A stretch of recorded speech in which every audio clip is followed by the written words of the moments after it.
ఒక మనిషి జీవితం లోపల ఆధ్యాత్మిక లక్ష్యాన్ని చేరుకోవాలంటే వాడు ఫాలో కావాల్సింది శరీరాన్ని కాదు. ఇది శరీరం ఒక వాహనం లాంటిది. ఇది వాహనం కంటే ఎక్కువ కాదు. వాహనంలో కూడా సుఖాలు ఉన్నాయి. సుఖమైన చేరు ఉంటుందా? మంచి పర్ఫ్యూమ్ ముంగట, ఏసీ, ఈ మధ్య ఇంకా ఛార్జర్లు, ముంగట ల్యాప్టాప్లు, ఐప్యాడ్లు, సినిమాలు చూసుకోవచ్చు, సౌండ్ మ్యూజిక్ పెట్టుకోవచ్చు మనం. ఉన్నా కదా? ఇంకా వెనక ఏమొస్తుందో చూసుకోవచ్చు మిర్రర్లో పెట్టి. ఉన్నా కదా? ఫోన్ కనెక్షన్ కూడా ఉంటుంది, డయల్ చేయొచ్చు, అందులోకి వెళ్ళి అన్నీ మాట్లాడవచ్చు. ఇంకా నీకు నావిగేషన్ కూడా ఉంటుంది, ఎటు చూపిస్తుంది. మరి కార్కి ఎన్ని సౌకర్యాలు పెడితే మన బాడీకి పరమాత్మ ఎన్ని సౌకర్యాలు పెట్టి ఉండాలి. మనం ఒక్క సౌకర్యం ఉపయోగించాం, రెండు ఉపయోగిస్తాం. ఒకటి కామము, రెండోది మోహము. మీద వాళ్ళు తెచ్చుకోండు అంతే. మోహం అంటే మీద పడతాం, ప్రపంచం మీద పడతాం, దాన్ని మోహం అంటారు. మన మీద వడగొట్టించుకుంటాం, కామం అంటారు. కామం అంటే మీద పడడం కాదు, మీద వడగొట్టుకోవడం. రెండు ఒకటే. నువ్వు ప్రపంచం మీద పడ్డా, ప్రపంచం నీ మీద పడ్డా, అరిగేది కరిగేది తరిగేది, నష్టపోయేది కష్టపడేది నువ్వే పెట్టావు. చూసేటప్పుడు సుఖం అనిపిస్తుంది, పట్టుకుంటే మనం తెలుస్తుంది దాని బాధ్యత ఎంత, బరువు ఎంత, లోతు ఎంత అనేది. ఇది జరిగింది ఒకసారి. ముల్లా బాగా యవ్వనంగా ఉన్నాడు, పెళ్లి చూపు చూస్తున్నారు ఇంట్లో. చూసేదాకా ఓపిక లేదు, బండి బాగా వేడిగా ఉంది, ఉడికిపోతా ఉంది. ఉడికేటప్పుడు తెలుసా మీకు, మీరు ఎంత కప్పు పెట్టినా లేసుకోబడుతుంటుంది. వాడు అదే స్థితిలో ఉన్నాడు, ఏం చేయాలో అర్థం కాలేదు. ఇట్లా ఇంట్లో కూర్చుని ముసలం పట్టుకుంటే ఎప్పుడు పిల్లని తీసుకొస్తారో, ఎప్పుడు పెళ్లి చేస్తారో, ఆ లోపలే మూసిపోయేటట్టున్నాను. ఇది కాదు పని, నేనే పోతా మార్కెట్లోకి పోతా, ఎవరు కనబడితే వాళ్ళకు తాళి కట్టేస్తా, తర్వాత ఏమన్నా కానీ ఇక డిసైడ్ అయిపోయాడు. మళ్ళా పరిగెత్తుకుంటూ పోయాడు, మార్కెట్లో కూర్చున్నాడు, చూస్తూ ఉన్నాడు. ఎవరు నచ్చలేదు, అంత ముసలోళ్ళు మధ్య వయసులో వస్తారు మార్కెట్లకు. ఊడి చెప్పినారే ఇక్కడ ఏముండదు, టెంపుల్కి వెళ్ళు, నీకు బాగా నడుతారు. టెంపుల్కి వెళ్ళాడు, అక్కడ స్టార్ట్ అయ్యారు అంత పిల్లలు. మంచి సంస్కారం, సభ్యత, మంచి గుణం, మంచి అలవాట్లున్న, కాస్త మానవత్వం ఉన్న వాళ్ళ లోపల భగవంతుడు ఎంతో కొంత మెరుస్తూ ఉంటాడు. Goodness always attacks the God, humanity always attacks the nature. So ఇక్కడ మనకు పరమాత్మ ఆకర్షిస్తూ ఉంటాడు. అక్కడికి వెళ్ళాడు ముల్లా, ఒక అమ్మాయి ఇలా చూశాడు, మనకి చాలా నచ్చిపోయింది. ఎంత నచ్చిందంటే పిచ్చోడు అయిపోయాడు. పక్కపంటి ఫ్రెండ్కి అడిగాడు, అరే ఈమె కట్టేస్తారుగా ఏమన్నా కానీ, కొద్దిగా ఆలోచించు, కట్టిన తర్వాత పరిణామాలు డిఫరెంట్గా ఉంటాయి. చూసింది అంత అందం కాదు, చేసింది అంత సంసారం కాదు.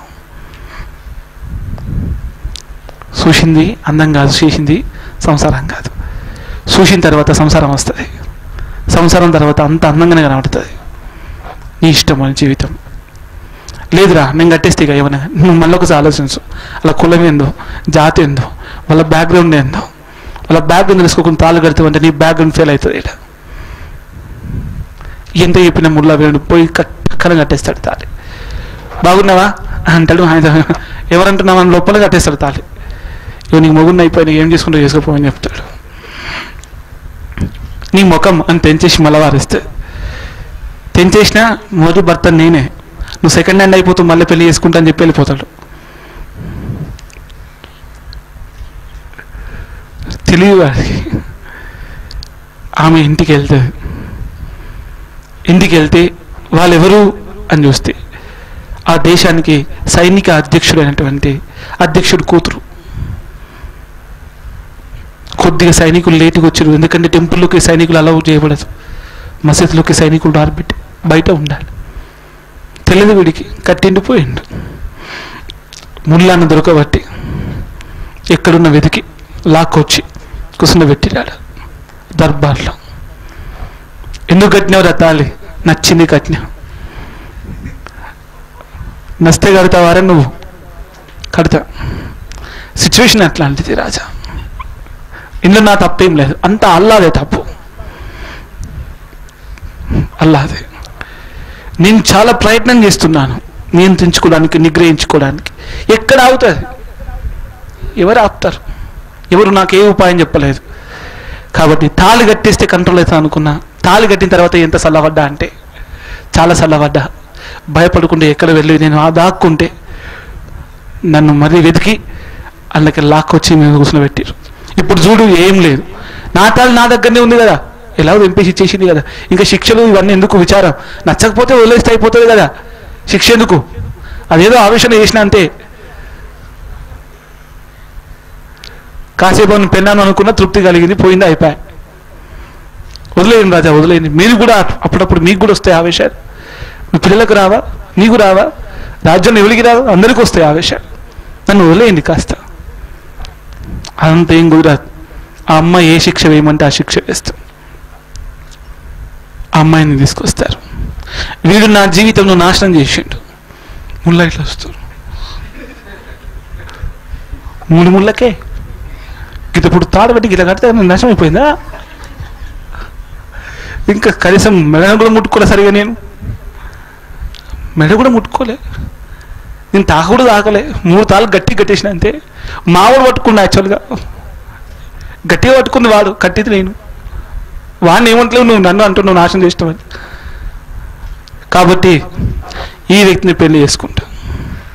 కండిషన్ ఏంటంటే మన హోదాకు తగ్గట్టు డబ్బు సంపాదించాలి, మన హోదాకు తగ్గట్టు ఇతడు అన్నీ సమకూర్చి పెట్టాలి. నా జీవితంలో నాకు ఒక్కసారి కూడా పని చెప్పవద్దు, నాకు వండి పెట్టాలి, బట్టలు ఉతకాలి, నన్ను అన్ని రకాలుగా మహారాణిలా చూసుకోవాలి.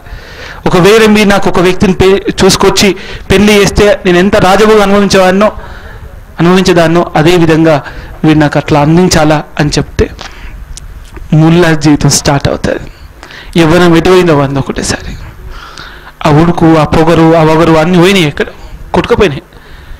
తీసుకుపోయినరు వాడిని, కూలీ స్టేషన్లో జాయిన్ చేసారు వాడిని. సైనికుడిగా జాయిన్ కావాలి, సైనికాధ్యక్షుడు కావాలి కదా. సైనికాధ్యక్షుడికి పిల్లని ఇవ్వడం ఆనవాయితీ. కాబట్టి మీరు సైనికాధ్యక్షుడు అయిన తర్వాతనే ఇంటికి తీసుకెళ్ళాలి పిల్లని. అప్పటిదాకా కూడా సైనికంలో పనిచేయాలి. ఒక్కొక్క స్టెప్ ఎదుర్కొంటూ రావాలి సైనికాధ్యక్షుని దగ్గరికి. 23 ఏళ్ళు జాయిన్ అయ్యాడు. 43 ఏళ్లకు సైనికాధ్యక్షుడు అయ్యాడు. అప్పుడు ఆ అమ్మాయి సిగ్గుపడుకుని దగ్గరకు వచ్చిన పడ్డది. నడు పోదాం, ఇప్పుడు నువ్వు సైనికాధ్యక్షుడు, ఐ ఫీల్ ప్రౌడ్, నాకు గర్వంగా ఉంది నేను పెళ్లి చేసుకున్నందుకు. ఇప్పుడు సంసారం స్టార్ట్ చేద్దాం పద. ఇంకేం స్టార్ట్ చేస్తేవి, ఆడి సంసారం ముగిసిపోయింది, అన్నము ముగిసిపోయింది, బంధము ముగిసిపోయింది. ఇప్పుడు ఏం స్టార్ట్ చేసినా కానీ 2 ఉంటాయి. ఒకటి నీకు దుఃఖం, నాకు బాధ. ఇదే సంసారం, ఇదే సంసారం. నువ్వు కామం నీలోకి వస్తే దుఃఖం నీ లోపలికి వస్తాయి, మోహం నీలోకి వస్తే బాధ నీ లోపలికి వస్తాయి. ఈ 2 ఆవేశపడితే సంసారం అంతా నీ చుట్టే ప్రదక్షిణ వేస్తే. సంసారం అంటే 2 అడుగులు దానికి, ఒకటి బాధ, ఒకటి దుఃఖం, ఒకటి బాధ, ఒకటి దుఃఖం. ఏం బాధ లేదు అంటే ఈరోజు నువ్వు సంసారంలో లేవు బిడ్డ. ఈరోజు ఏ సంసారం లేదు, ఏం బాధ లేదంటే. బాధ ఉంది అంటే నువ్వు సంసారంలో ఉన్నావు. నాకు ఈరోజు ఏం చింత లేదు గురుగారు, ఏం ఆలోచన లేవు, ఏం విచారం లేదు, ఏం కోరికన లేదు గురుగారు, నేను చాలా హాయిగా ఉన్నాను. నాయన ఈ క్షణం నువ్వు ఖచ్చితంగా సంసారం దాటి ఉన్నావు. దీన్ని మన వాళ్ళు చెప్పారు అముక్త. అముక్త అంటే తాత్కాలికంగా ముక్తి ఉందినోడు. అప్పుడప్పుడు విశ్రాంతి కూడా ఉంటుంది సంసారంలో. పడుకోవడం ఒకటే కాదు విశ్రాంతి, మర్చిపోవడం ఒకటే కాదు విశ్రాంతి. అప్పుడప్పుడు ఇట్లా హాయి కూడా ఉంటుంది. ఈ భార్య దొరికినందుకు స్వర్గం, ఈ పిల్లలు పుట్టినందుకు స్వర్గం అని అప్పుడప్పుడు అనిపిస్తుంది. అనిపించదు, ఈ భార్య దొరకకపోయింటే ఏమైపోయేవాడినో, ఈ పిల్లలు పుట్టకపోతే ఇంకేమైపోయేవాడినో. అప్పుడప్పుడు కొన్ని తృప్తులు పరమాత్మ ఇస్తాడు మధ్య మధ్యలో. ఆ తృప్తితోనే బతుకుతాం. ఏదో ఒక మొగుడితి ఉంటే ఉంటాడు. ఏ మొగుని వేసుకున్నా గదే ముసలితనం వస్తుంది, ఏ మొగుని వేసుకున్నా గదే అన్నం, గవే నీళ్ళు, గవే బట్టలు, గవే ఇల్లు, గదే జీవితం, గదే ప్రపంచం. ఈ అన్నం ఎన్ని రోజులు ఉంటుంది, ఈ బంధం ఎన్ని రోజులు ఉంటుంది. ఎప్పటికైనా కాటికి కాలు దాచుకుని పోయటమే కదా. ఇది ఒక తృప్తి కలుగుతుంది ఆడవాళ్ళు. ఊరికే చెప్పట్లేదు, ఒక తల్లి నాకు చెప్పింది, ఏమరా నీకు నచ్చిందా అంటే ఎవడో ఒకటి, ఊకే గొడవ ఎందుకు, నచ్చిందా అంటే ఎవడో ఒకరు అంటావు, ఏమరా నువ్వు, ఎవరైతే ఏముంది గురువుగారు, మా వాళ్ళకి నచ్చింది అయిపోయి, నేను చూడలేవాడిని, ఇంకా పెళ్ళి అయిపోయింది కదా, నేను చూడలేదు. ఇంకా చీకట్లో పెళ్లి చేసిరు, చీకట్లో పంపించారు. నేను పొద్దున్నేసరికి లేచేట పోయిండు ఫ్లైట్లో, ఏదో అర్జెంట్ జాబ్ అట, వారం రోజులే. నాకు ఫోటోలు చూసుడు ఇష్టం లేదు చిన్నప్పటి నుంచి, ఎవరి ఫోటోలు నేను చూడా. ఎందుకంటే ఫోటోలు ఒక రకంగా ఉంటారు, బయట ఒక రకంగా ఉంటారు మనుషులు. నాకు మోసపోవడం ఇష్టం లేదు, అందుకే డైట్ అనుకున్నాను. ఇంతవరకు డైట్ ఏం లేదు. కాబట్టి ఆయన వచ్చి పక్కపడి కూర్చున్నా కానీ ఆయన ఒక ఆవిడ గుర్తుపట్టి ఇప్పుడు నా పరిస్థితి అట్లా ఉంది. చెప్తే సిగ్గుపోతుంది గురువుగారు. మా పెద్దలు నిర్ణయించారు, సరిపోయి సంతోషం. ఎట్లనే ఉండను వాడు, నేనైతే మంచిగా ఉంటాను అనుకుంటున్నా. మా అమ్మ కళ్ళు కొద్దిగా మంచియే, మా డాడీ అందంగానే ఉంటాడు. మా నాన్న కళ్ళు కూడా మంచియే, మా అమ్మ అందంగా ఉంటాడు. ఆ రెండు కళ్ళు చూసినాయి కాబట్టి అంతకన్నా మంచిగా వస్తుంది అనుకుంటున్నా. ఏమో ఎవడో ఒక్కడు ఏమైతుంది గురుగారు అని చెప్పింది ఆ తల్లి. ఓ 10 నిమిషాలు మాట్లాడింది నాతోటి. అంటే ఒక స్త్రీ ఎట్లా తృప్తి పడుతుంది, ఒక స్త్రీ ఎట్లా ఆనందపడుతుంది, ఒక స్త్రీ లోపల ఎట్లా శాంతిగా ఉంటుంది, ఏమైనా జరగని అయింది, అయిపోయి మూడు వేసిండి అయిపోయి. ఇంకే ఇప్పుడు కాదన్నా ఏం జరిగేది లేదు, వద్దన్నా ఆగేది లేదు, పోతే నడుస్తుంది అంతే, జీవితం నడుస్తుంది అంతే. ఇది కోణం తండ్రి. సో సంసార చక్రంలోకి ఒక్కసారి నువ్వు ఆవేశపడితేవంటే ఆగిపోతావు, ఆత్మ ఆగుతుంది అక్కడ. దాన్ని ఏం చేయలేవు నువ్వు, అంటే చిక్కున్నావంటే ఏం చేయలేవు నువ్వు. ముళ్ళ ఏం చేసిండు వాడు, తెలివి ఏం చేసింది వాడు, 20 సంవత్సరాలు గొడ్డు కష్ట చేసిండు, సైనిక అధ్యక్షుడయ్యాడు, సంసారానికి చోట లేదు వాడికి 20 సంవత్సరాల దాకా. యవ్వనం మొత్తం ఇట్లా శిక్షణలో గడిచిపోయింది. 43 ఏళ్ళకు వివాహం చేసుకొని 9-10 మంది పిల్లలంగా అన్నాడు. అయినా సరే వానికి తృప్తి లేదు. వైరాగ్యం ఎందుకు వస్తుంది? యవ్వనమును మనం ఏ దిక్కు ఖర్చు చేస్తే జీవితం ఆ దిక్కు ఫలిస్తుంది. బాగా వినాలి. యవ్వనం ఎటువైపు ఖర్చు అయిందో జీవిత ఫలం అదే దొరుకుతుంది, జీవిత ఫలం అదే అవుతుంది, జీవిత గమ్యం అదే అవుతుంది, జీవిత లక్ష్యం అదే అవుతుంది.